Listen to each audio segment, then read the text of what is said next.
What's up, fitness fam? Welcome back to my channel. Oh my gosh, the last couple of months have been crazy. I haven't had a chance to do really many YouTubes, so I'm glad to be back in the chair talking to you guys. Okay, so today's topic is all about how do I get fit? Where do I get started? Especially being if you're older, over 40, so we'll go over all of that on how to get fit. So first off, let's just dive right in. First off, you want to make sure that you are eating the right foods. That's super important. It's 80% diet to lose fat. I say this all the time. You probably heard me say this. You can't outrun your fork, right? So you need to be eating whole natural foods in a calorie deficit. If you need to find your calorie deficit, use my calculator that's on my website, clairemorrow.com.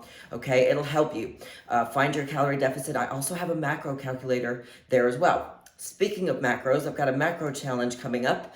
If you're wanting to learn more about macros, I teamed up with Way Better, and that's going to be in the middle of March, so I'll be announcing that soon, and I'll have the link out soon as well, so keep an eye on my website for that.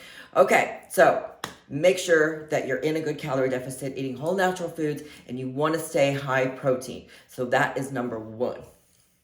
And number two, lifting. You want to make sure that you are lifting weights, because if you just do diet and cardio alone, you're going to end up skinny fat. And if you don't mind that look, and those of you who don't know what skinny fat means, it basically means a little bit of loose skin. You're still kind of doughy and you don't really have the shape that you want. And that's where lifting comes in. And that is why I tell women all the time, start lifting now. Don't wait to lose the weight and then lift, because you want to start getting your shape in as you go along. It really does make a difference. Your body will start to recomp itself. You'll gain a little muscle, you'll lose a little fat. But don't go by the scale. Make sure you take measurements and take pictures along the way, because the scale will be all over the map when you lift weights. So how do you get started to lift weights, right? You know, what kind of program do you need to be doing? So I'm going to give you that information as well. Number one, if you can, hire a bodybuilding trainer. That is my recommendation.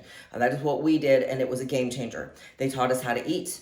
They taught us how to lift correctly, even if you can only afford to do it for a month or two or a couple of weeks even, just so you can get a routine and start to learn the ropes.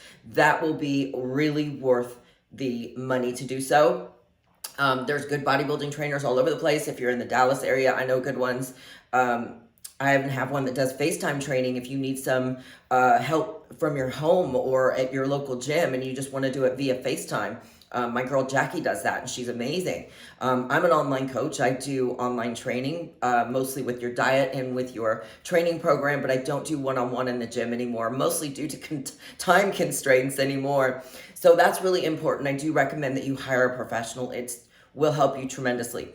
If you can't afford to do that, then utilize YouTube like you're doing now, because YouTube is such a good source. When I first started, before I started bodybuilding, I was doing HIIT training on different workouts that I found on YouTube, things like that. And I've actually created some HIIT workouts that are on my website that are actually really good for beginners. They're designed for beginners, and they really do, teach you a little bit about lifting, and they teach you, your cardio as well. So those are great workouts too. So HIIT training, it has its place, but if you're lifting and doing HIIT training, it can be a bit strenuous on your muscles. So know that. I actually prefer steady state cardio, just a little bit of it with your lifting, but you don't have to do a lot of cardio if you're lifting, honestly, because lifting an hour a day is so taxing on the body, and it really does burn a ton of calories, y'all. So make sure that you are lifting weights. So where do you get started with that, right? Like, what do your splits need to be? I get asked a lot about full body workouts, which I'm not a fan of, by the way. So next, I'm going to get into, a little bit about training splits and how to get started. Okay, so your training splits. There's so many different ways that you can do it, but here's why I don't recommend you do full body. First off, your body needs rest to grow. You tear it up, you tear up the muscles in the gym, and then they grow when you rest and when you eat well. So having said that, if you're trying to do full body workouts, you're just not going to get enough out of it, and you're not going to be able to get all the exercises in that you want to get in those full body workouts. So that's why I don't recommend that. Try to at least work out 4 days a week, splitting up your body parts. So let's say you have a 4-day split, okay? Monday, do legs and glutes. Maybe do them hamstring focused or quad focused, whatever you prefer on that first day. Day 2, do chest, shoulders, and triceps. Day 3, do back, biceps, and rear delt. That's a good split. And then take Thursday off, and then Friday hit legs again and do either whatever you didn't do on Monday. So either quad focused or ham focused. That's what I would recommend on a 4-day split. If you're doing a 5-day split, I would do the similar split. Monday legs again with glutes. Tuesday I would do chest and shoulders. Wednesday I would do back and rear delts, or you can do your rear delts on your shoulder day, whatever you prefer. Now, on Wednesday, I do some banded stuff for my glutes, usually the upper part of my glutes.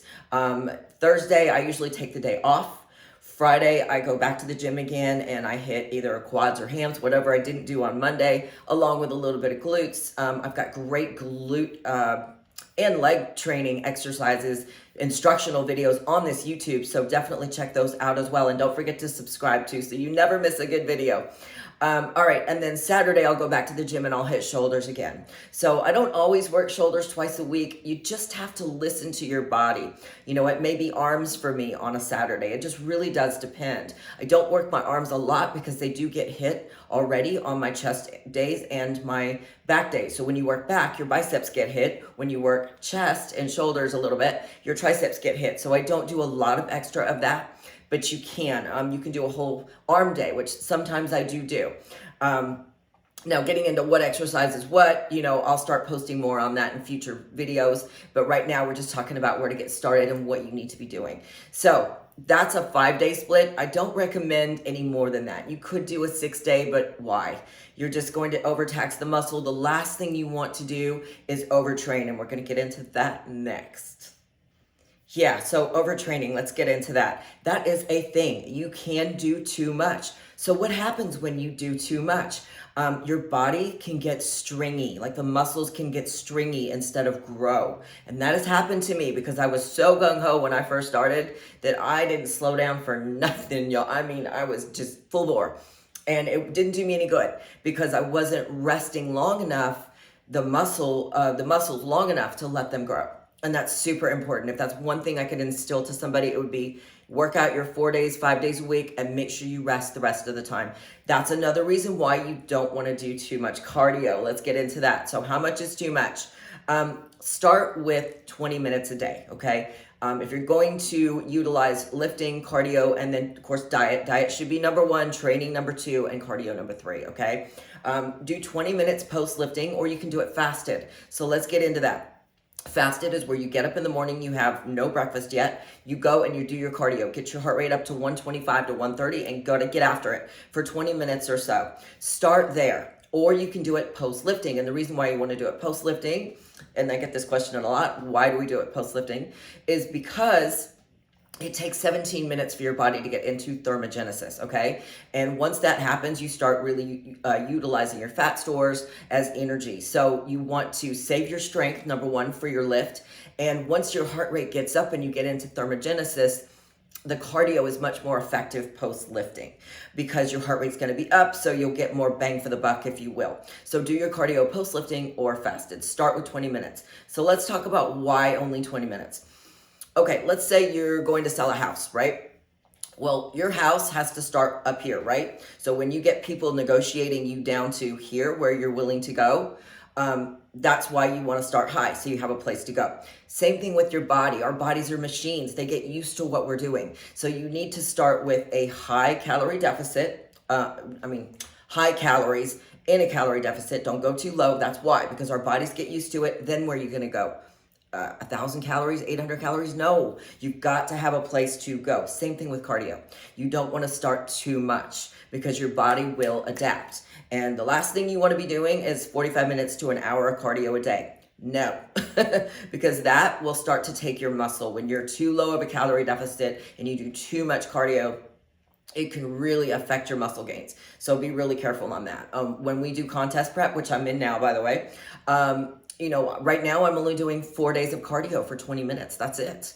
I get my heart rate up to 125 and I go to town post-lifting usually. I do a little fasted sometimes, but we don't do a lot. It's slow and steady wins the race. It is a marathon, not a sprint. Remember that. Okay, another question I get a lot is what supplements do I take? Honestly, I don't take a lot.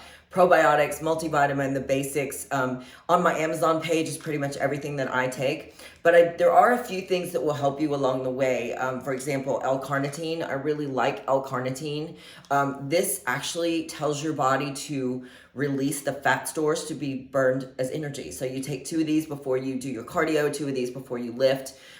If you do them separately, otherwise just take 2 before your training day. But I really do like this product. I've got a few here that I'll show you. So that's number 1. Number 2, Indigo 3G. Let's talk about this one. When you eat a lot of carbs, it's called a nutrient partitioning agent. So when you eat a lot of carbs, it will send it to your muscles versus being stored so much as fat. So this is actually a good product. It does do something. But if you're going to eat like an asshole, this isn't going to help you all the time. This isn't going to help you much.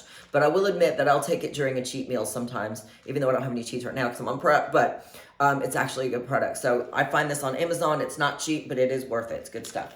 What else? Let's talk about recovery. People ask, do I need BCAAs and stuff like that? If you're eating the right kinds of foods, you shouldn't need much. However, having said that, I do take leucine and L-glutamine, extra of these at night and in the morning. And actually, I take the powder form during my workout too. So this is actually good products for that. It helps recovery so you don't get as sore. These are 2 essential amino acids that will help you with recovery. So that's my skivvy on supplements. You just don't need a lot, truthfully. I have all of these on my Amazon page. Remember, I do not recommend anything that I do not take myself. I am not that girl. So anything that's on my Amazon page, I have either taken or am taking at the moment, or have used or have tried. So feel free to check that out if you want. I'll put the link below. Okay, so I did want to touch on, if you work out at home, what you need to do or what you need to have. I would go with short bands like this, booty bands they call them. These are the X bands. They hold up really well. I'll put the link below where to find them. They're well made and they hold up. And then you need the long ones too. The long ones are super handy for a lot of different things, and I utilize them a lot. This thing, y'all, this is the Glutzilla band. This is for hip thrusts. Oh, this is my favorite toy of all time. Why? Because it has these little pockets, right? So you put your feet in the pockets, and then you put the band over your lap, and it enables you to do hip thrusts. It is the most amazing thing ever. So great invention. So that's really all you need, along with some free weights like I have behind me, or you can even do the dial-a-weights, you know, the ones that you click into place and you can lift it out and pick the weight you want. Those are really handy for the home as well. So definitely pick some of these up. I'll put the link below. Okay, so in summary, you want to work out 4 to 5 times per week, lifting 45 minutes to an hour, no longer than that. Do your cardio 20 minutes post-lifting or fasted. That is a good way to do it. Split up your body parts. I do have my training split on my TikTok. I'll put my TikTok below as well. Look in my playlist under, I think it's under training split or something like that. Anyway, definitely check that out. You can download that video and follow that along. I've got great videos, back videos, shoulder videos, legs, glutes, all of it on here. So you're in the right place for that. Definitely watch those videos. It will help you. Don't forget to like, subscribe so you never miss a good video. And I hope this was informative for you. And don't forget, you got to be in a calorie deficit. That is the most important thing if you're trying to lose fat. Also, I'm going to touch on a little more on nutrition. Make sure you get 1 gram of protein per pound of body weight to gain muscle. I was not eating enough protein when I first started, and I suffered for it. I did not see the changes I wanted to see. So make sure you get all your protein in. Now, if you're a bigger girl, and I say that lovingly, but if you're over 200 pounds, make sure you go for your goal weight in grams of protein. For example, I weigh about 144 right now, so I get at least 160 grams of protein. I get more because I'm an athlete, but if you weigh 144 pounds, I would go for 144 grams of protein per day, just for an example. Anyway, so having said that, you know, this is a good place for you to start this video. I hope this helped you. Like, subscribe, and we'll see you next time. Thanks for watching.